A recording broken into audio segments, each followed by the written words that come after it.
৭৭ ton শুকনা খাবার, ৯ টনের বেশি তাঁবু ও ব্যবহারযোগ্য বস্ত্র, ২৯ টন বিশুদ্ধ খাবার পানি, ৪ টন হাইজিন কিট এবং প্রায় ১ টন প্রয়োজনীয় ঔষধ সামগ্রী, সব মিলিয়ে ১২০ টন ত্রাণ সামগ্রী লোড করা হয়েছে বা নৌজা সমুদ্র অভিযানে। গন্তব্য মিয়ানমার। মঙ্গলবার সকাল 10:30টার দিকে বাংলাদেশ নৌবাহিনীর জাহাজটি চট্টগ্রাম বন্দর ত্যাগ করে। গেল মাসে কয়েক মিনিটের ব্যবধানে পরপর ২ দফা শক্তিশালী ভূমিকম্পে লণ্ডভণ্ড হয় মিয়ানমার। এ পর্যন্ত প্রাণহানি ৩,৫০০-এর বেশি, আহত প্রায় ৫,০০০। ভূমিকম্পের পর খাদ্য, পানি ও বাসস্থান সংকট এবং জরুরি চিকিৎসার অভাবে সৃষ্টি হয়েছে মানবিক বিপর্যয়ের।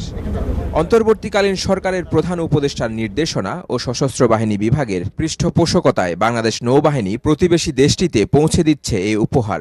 সকালে ত্রাণ সামগ্রী কার্যক্রম পরিদর্শন করেন নৌবাহিনী প্রধান অ্যাডমিরাল এম নাজমুল হাসান। তিনি আশা জানান, মিয়ানমারের সাথে বাংলাদেশের পারস্পরিক সহযোগিতা ও কূটনৈতিক সম্পর্ক আরও জোরদার হবে।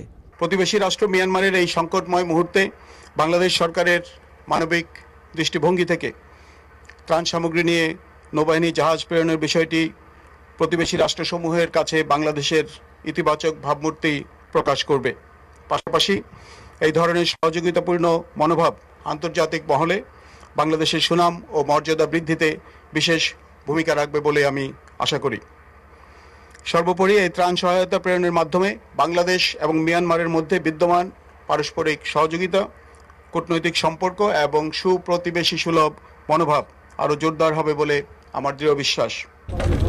এ সহযোগিতা রোহিঙ্গাদের ফেরত নেয়ার বিষয়ে সহায়ক ভূমিকা পালন করবে বলছেন নৌ অঞ্চল চট্টগ্রামের কমান্ডার রিয়ার অ্যাডমিরাল এম এরশাদ আলী।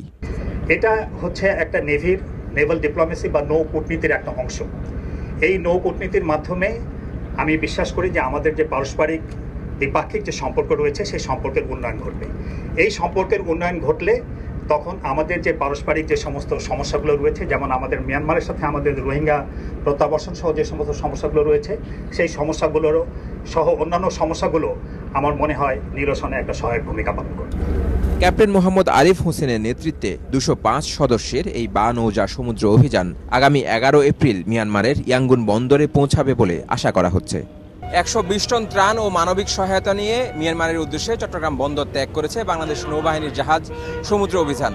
আশা করা হচ্ছে এই ত্রাণের মাধ্যমে মিয়ানমার মাসির মুখে হাসি ফুটিয়ে দুই দেশের সম্পর্ক আরও দৃঢ় হবে এবং ভবিষ্যতে রোহিঙ্গাদের ফেরত নেওয়ার বিষয়ে মিয়ানমার এগিয়ে আসবে। মোহসেনা জিহাব, মাছরাঙা সংবাদ, চট্টগ্রাম।